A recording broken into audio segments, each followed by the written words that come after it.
శ్రీమహాగణాధిపతయే నమః. సరస్వత్యై నమః. శ్రీగురుభ్యో నమః. హరి ఓం. హే గోపాలక హే కృపాజలనిధే హే సింధుకన్యాపతే హే కంసాంతక హే గజేంద్ర కరుణాపారీణ హే మాధవ హే రామానుజ హే జగత్రయ గురు హే పుండరీకాక్ష హే మాం హే గోపీజననాథ పాలయ పరం జానామి నత్వాం వినా. నమామి నారాయణ పాద పంకజం కరోమి నారాయణ పూజనం సదా. వదామి నారాయణ నామ నిర్మలం స్మరామి నారాయణ తత్వమవ్యయం. శ్రీకృష్ణ భగవానుని దివ్య చరణారవిందములకు శతసహస్ర కోటి ప్రణామములు సమర్పిస్తూ పరమ పుణ్యమై దివ్యమై అమోఘమైనటువంటి మోక్షమును కలిగించేది భాగవతం. ఆ భాగవతంలో గజేంద్ర మోక్షం, జీవుని యొక్క దివ్య ఆవేదన మొత్తం దీనిలోనే మనకు గోచరమవుతుంది. గజేంద్రుడే జీవుడు, సంసార మాయాబంధంలో ఇరుక్కున్నాడు. మోహం ఏదో సాధించాలని పరిగెత్తి కాసారంలోకి వెళ్ళి అక్కడ మొసలి చేత బంధింపబడ్డాడు. ఆ మొసలి కూడా చాలా గొప్పగా పట్టుకున్నది, ఒక యోగీంద్రుని వలె పట్టుకున్నదట. ఆ మొసలి ఆ గజేంద్రుని యొక్క కాళ్ళు ఎలా పట్టుకున్నదో చెప్తారాయన. పాదద్వంద్వము నేలమోపి పవనున్ బంధించి పంచేంద్రియోన్మాదమున్ బరిమార్చి బుద్ధిలతకున్ మారాకు జోడించి హత్తించి నిర్ఖేద బ్రహ్మ పదావలంబన రతిన్ క్రీడించు యోగీంద్రు మర్యాదన్ నక్రము విక్రమించె కరిపాదాక్రాంత నిర్వక్రమయ్యే. నీళ్లలో మునిగినటువంటి మొసలి గజరాజు యొక్క కాళ్లను నేలపై మోపి ఊపిరి బిగబట్టింది. మొసలి రెండు కాళ్లను అని అలా నిలిపి అలా ఏకాగ్రంగా అలా పట్టుకొని బంధించింది. యోగీశ్వరుడు కూడా కాళ్లను బంధించి అలాగే పంచేంద్రియముల యొక్క ఉన్మాదాన్ని ఆడంబరాన్ని అణచివేసి బుద్ధి అనేటువంటి దానికి మారాకు తొడిగించి ఆనందమయమైనటువంటి ఆ పరమాత్మ యొక్క పదపద్మములు తన హృదయమునందు ఎలా నిలిపాడో అంతగా ఈ మొసలి ఏనుగు యొక్క దివ్యమైనటువంటి పాదములను అలా బంధించింది. పోరాడి శక్తిహీనురాలైపోయింది. నన్ను కాపాడేవాడెవ్వడు, నన్ను రక్షించేవాడెవ్వడు, ఎలా నేను దీతన్ని గెలిచేది? బాధపడ్డాడు. కర్మ కాకపోతే జీవుడు బాధపడుతున్నాడు, కష్టం వచ్చేసింది కదా, నేను ఎలా బతికిన వాడిని, ఎలా బతకవలసినటువంటి స్థితి నాకు ఏర్పడింది.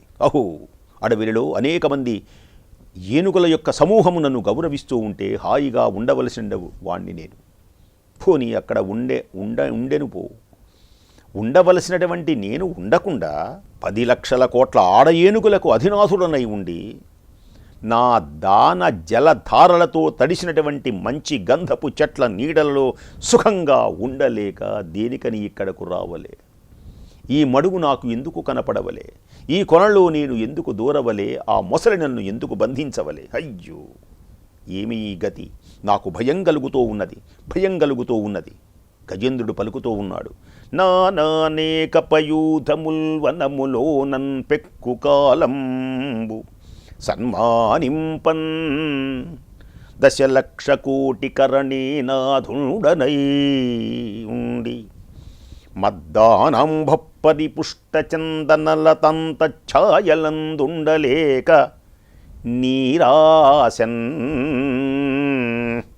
నీటి మీద ఉన్నటువంటి ఆశతో ఇటైల వచ్చితే భయం బెట్లో కదే ఈశ్వరా. నాకు భయం పుడుతున్నది. ఆ దేవుడెవరు? ఆ దేవుడు ఎలా ఉంటాడు? నల్లగా ఉంటాడా, ఎర్రగా ఉంటాడా? అసలు ఆయన ఎవ్వరు అంటే ఎవరిచే జనిల్చు జగము యౌవని లోపల నుండు లీనమై యౌవని యందుడిందు పరమేశ్వరుడెవ్వడు మూల కారణం బెవ్వడు అనాది మధ్యలయుడెవ్వడు సర్వము తానయైన వాడెవ్వడు వాని ఆత్మభము ఈశ్వరునే శరణంబు వేడెదన్. ఈశ్వరుడు అంటే ఎవరు? భగవంతుడు అంటే ఎవరు?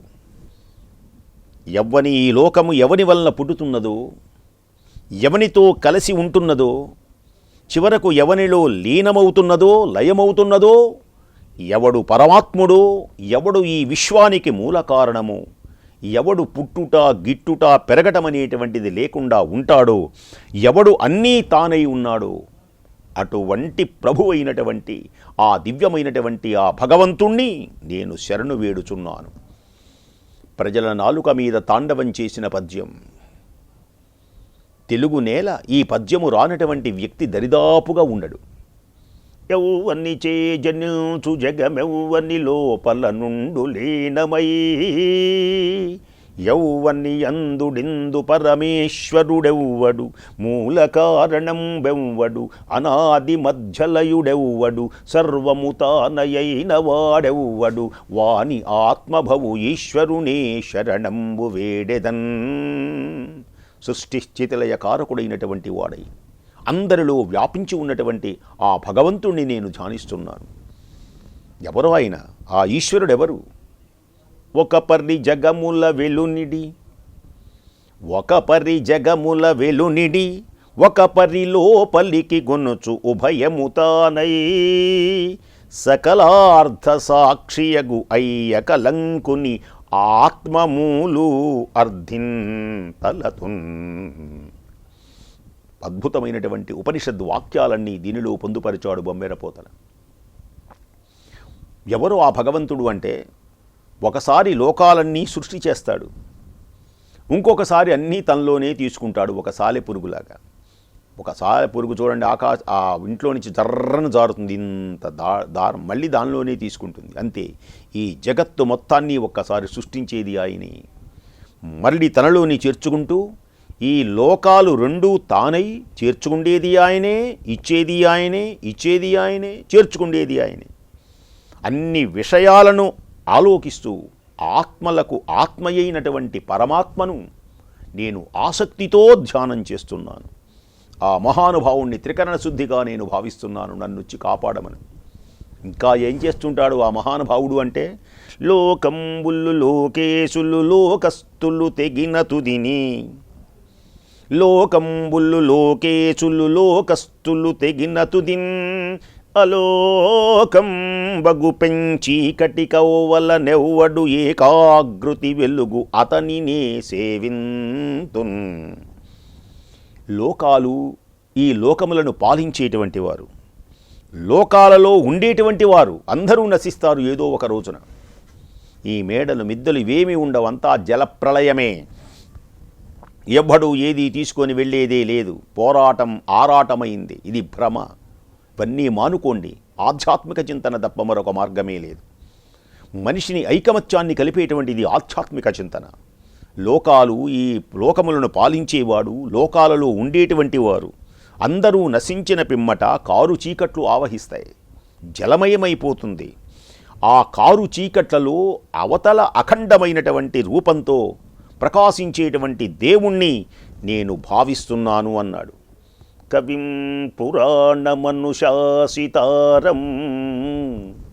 అనోరణీయాన్ సమనస్మరేద్యః సర్వస్య దాతారమచింత్య రూపం ఆదిత్యవర్ణం తమసః పరస్తాత్.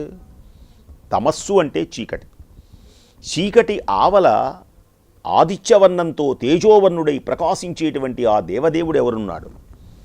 ఈ లోకములన్నీ ఏదో ఒక రోజున నశిస్తాయి, గుర్తుపెట్టుకోండి. నువ్వేంటి, నేనేంటి, చక్రవర్తులేంటి, భవనాలేంటి. లోకంబులు లోకేశులు. లోకములు అంటే సమస్త లోకాలు. లోకేశులు అంటే లోకములను పరిపాలించేటువంటి వారు. లోకస్థులు అంటే ఈ లోకములో ఉన్నవాళ్ళు. లోకంబులు లోకేశులు లోకస్థులు మూర్తులు తెగిన తుదిని అలోకంబగు, ఇక లోకాలే లేవు. ఏమున్నదక్కడ? పెంజీకటి కావల ఎవ్వడు ఏకాకృతి వెల్లుంగు అతనినే సేవింతున్. ఇంకా ఎలా ఉన్నాడు ఆయన? నర్తకుని భంగి పెక్కగు మూర్తులతో ఎవ్వడు ఆడు. నర్తకునిలా అనేకమైనటువంటి రూపాలు ధరిస్తాడు ఆయన. నర్తకుడు అంటే ఒక వేదిక మీద ఒక నటుడు ఉన్నాడు. కూచిపూడి నాట్యం ఉన్నదనుకోండి, ఆ కూచిపూడి నాట్యంలో ఆడవేషాలు వేసేవాళ్ళు మగవాళ్ళే, మగవాళ్ళ వేషాలు వేసేవాళ్ళు మగవాళ్ళే.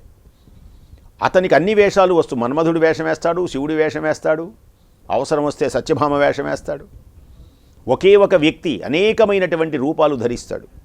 అది నాట్యాలు చేసేవాళ్ళు, నాటకాలు ఆడేటువంటి వారు. ఒక వ్యక్తి ఉన్నాడు అనుకోండి, ఆయనే దుర్యోధనుడు వేయచ్చు, ఆయనే రాముడు వేయచ్చు, ఆయనే కృష్ణుడు వేయచ్చు, ఆయనే ప్రతివీరుడు, ఆయనే కర్ణుడు, మొత్తం ఆయనే. ఒకే ఒక వ్యక్తి అనేకమైనటువంటి వేషాలు వేసినట్లుగా అనేకమైనటువంటి వేషాలు వేసి నాట్యం చేస్తారు. సత్యభామలాగా, శివుడిలాగా, మన్మధుడిలాగా, ఇలా రకరకాల వేషాలు వేయచ్చు. అలా నాట్యం చేస్తుంటాడు ఒకే ఒక వ్యక్తి. ఏ విధంగా? నర్తకుని భంగి పెక్కగు రూపమూర్తులతో, పెక్కగు మూర్తులతో నెవ్వడాడు. నర్తకునిలాగా పెక్కు రూపాలతో ఎవడు నాట్యం చేస్తూ ఉన్నాడో, మునులు దివిజులున్ కీర్తింపన్ నేరరు ఎవ్వరిని. మునీశ్వరులు కానీ, ఋషులు కానీ, దేవతలు కానీ ఆయనను కీర్తింపలేరు. ఎంత కీర్తించినా ఇంకా మిగిలి ఉంటుంది. యౌవని వర్తన మెరుగరు అట్టివాని నుతింతున్. ఎవ్వని ప్రవర్తన ఇతరులకు అగోచరంగా ఉంటుందో ఆ మహానుభావుడు ఒకే ఒక వ్యక్తి అనేకమైనటువంటి రూపాలు ధరిస్తాడు. ఆయన లీలలను ఋషులు కానీ ఎవ్వరు కూడా వర్ణించలేరు. ఆయన ప్రవర్తన ఇలా ఉంటుంది, ఇలా ఉంటుంది అనేటువంటిది కూడా అగోచరం, అంటే గోచరము కాదు, స్పష్టంగా తెలియదు. అలాంటి ఏ దేవదేవుడు ఉన్నాడో ఆ దేవదేవుని నేను స్తుతిస్తున్నాను అన్నాడు గజేంద్రుడు బాధతో. ముక్త సంగులై మునులు, అద్భుతమైన, అందుకనే గజేంద్ర మోక్షం చాలా గొప్పది. గజేంద్ర మోక్షం ఉపనిషత్తుల యొక్క సారాంశం. గజేంద్ర మోక్షం ఒక జీవుని యొక్క ఆవేదన. గజేంద్ర మోక్షం మానవులను సన్మార్గంలో మళ్లించే ఒక దివ్య జ్ఞాన ప్రబంధం. గజేంద్ర మోక్షం అద్భుతమైనటువంటి ఆనందాన్ని కలిగించేటువంటి భగవంతుని యొక్క లీలలు వర్ణించే, భగవత్ సంబంధమైనటువంటి భగవంతునితో అనుబంధాన్ని కలిగించే ఒక దివ్యమైనటువంటి మనోహరమైనటువంటి ఒక ఘట్టం ఇది. ముక్త సంగులైన మునులు, ముక్త సంగులైన మునులు దిదృక్షులు, ప్రపంచంలో సంబంధమును వదిలేసినటువంటి మునులు, భగవంతుని చూడాలి అనేటువంటి కోరిక కలవారు, అన్ని ప్రాణులకు మేలు చేసేటువంటి వారు, మంచి మనస్సు కలిగిన వారు, సాటిలేని వ్రతములను ఆచరించేటువంటి వారు, ఎవరి పాదాలను సేవిస్తూ ఉన్నారో అటువంటి దేవదేవుడే నాకు ఆధారభూతమైనటువంటి వ్యక్తి. ఇప్పటి జ్ఞానం కలిగింది, పూర్వజన్మ సుకృత ఫల విశేషం అన్నాడుగా. భగవంతుణ్ణి ఆరాధిస్తున్నారు ఎవరు? ముక్త సంగులైన మునులు. సంసార బంధం, ప్రపంచంలో ఉన్న బంధాలన్నీ వదిలేసినటువంటి వాళ్ళు మునులు. దిగ్దృక్షులు, భగవంతుని చూడాలి అనేటువంటి కోరిక గలవారు. సర్వభూతహితులు, అన్ని ప్రాణులకు మేలు చెయ్యాలి అని కోరుకునేటువంటి వారు. సాధు చిత్తులు, మంచి మనస్సు కలిగిన వారు. అసదృశ వ్రతాఢ్యులై కొల్తురు, సాటి లేనటువంటి వ్రతములు ఆచరిస్తూ ఎవని యొక్క దివ్య పదము, ఎవ్వని దివ్య పదము వాడు నాకు దిక్కు. కొలుతురు ఎవ్వని దివ్య పదము. ఇంతటి మహనీయులు కొలుస్తున్నారే, ఏ మహనీయుని యొక్క దివ్య పాదాలు, ఆ విష్ణుమూర్తి యొక్క దివ్య పాదాలను కొలుస్తున్నారు. కామిని పాపము కడిగిన పాదము, ఆ పాదములను కొలుస్తున్నారే, ఆ పాదము నాకు దిక్కు.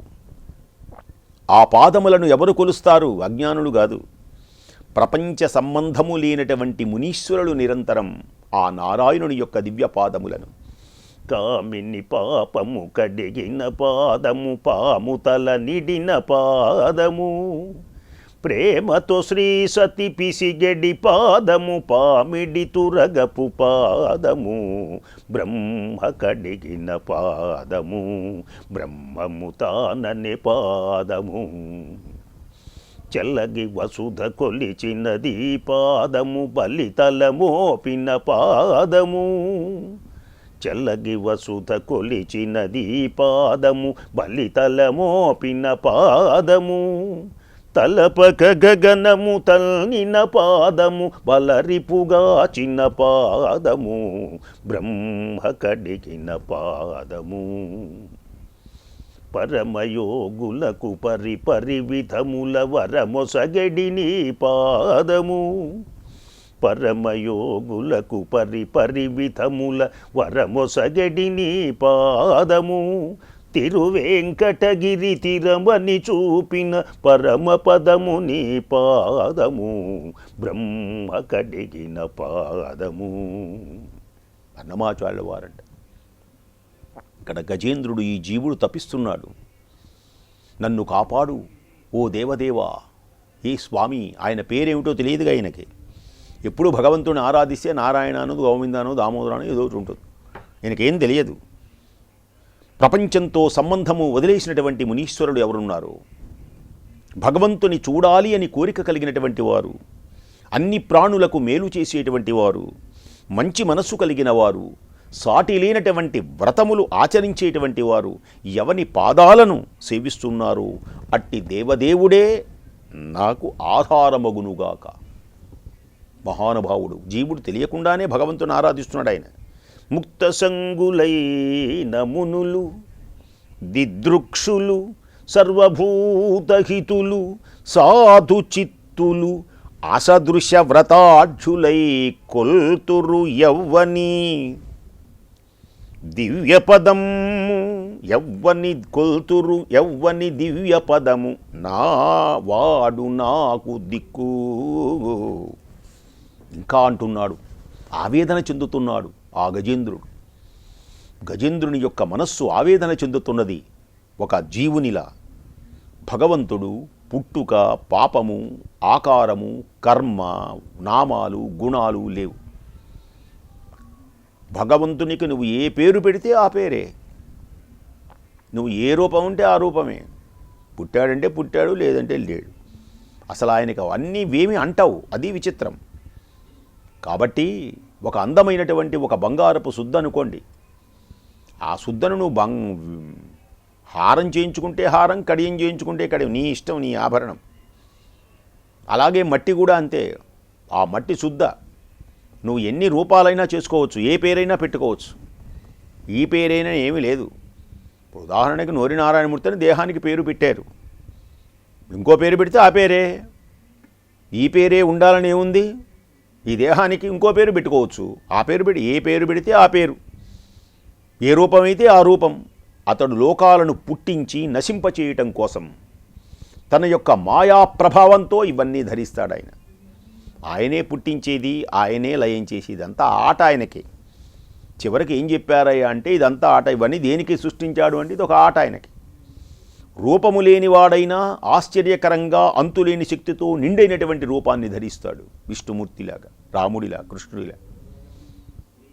ఆకారమే లేదు. పుట్టుకయే ఎరుంగని, పుట్టుకయే ఎరుంగని, పుట్టటమే లేనటువంటి నీవు ఎలా పుట్టావు స్వామి? మా పైన దయ పుట్టావు, మమ్మల్ని ఉద్ధరించడానికి పుట్టావన్నారు. ఆత్మకాంతితో వెలుగుతాడతడు. అంటే ఆత్మకు మూలం అతడే, అతడే మోక్షమునకు అధికారి. అతని మాటలను ఊహలకు, అతని యొక్క మాటలు ఊహలకు, మాటలకి ఊహలకు కూడా అందనటువంటి వాడైన పరిశుద్ధుడు. సత్వగుణంతో దరిచేరదగినటువంటి వాడు. తమోగుణ రజోగుణాలు విడిచిపెట్టి సాత్వికమైనటువంటి గుణంతో సేవిస్తేనే ఆయన దరిచేరగలం.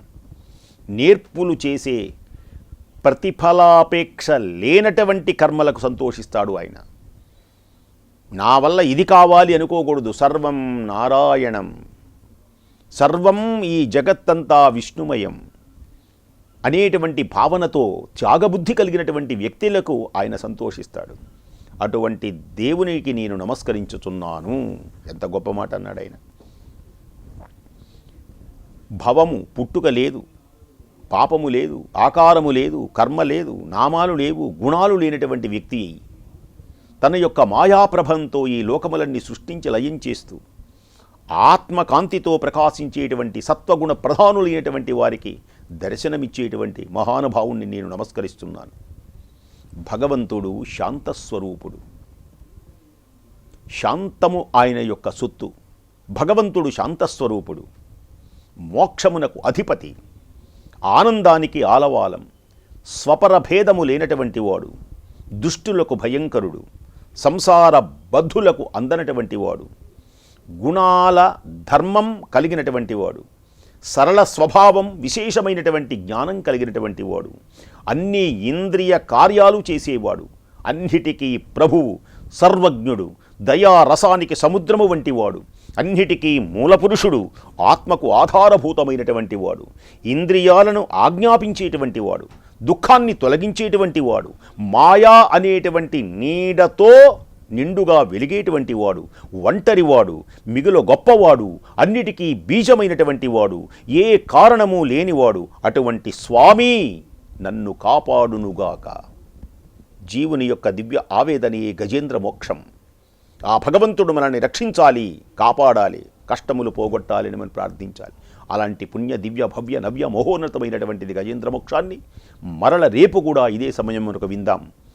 జన్మలు ధన్యం చేసుకుందాం. స్వస్తి.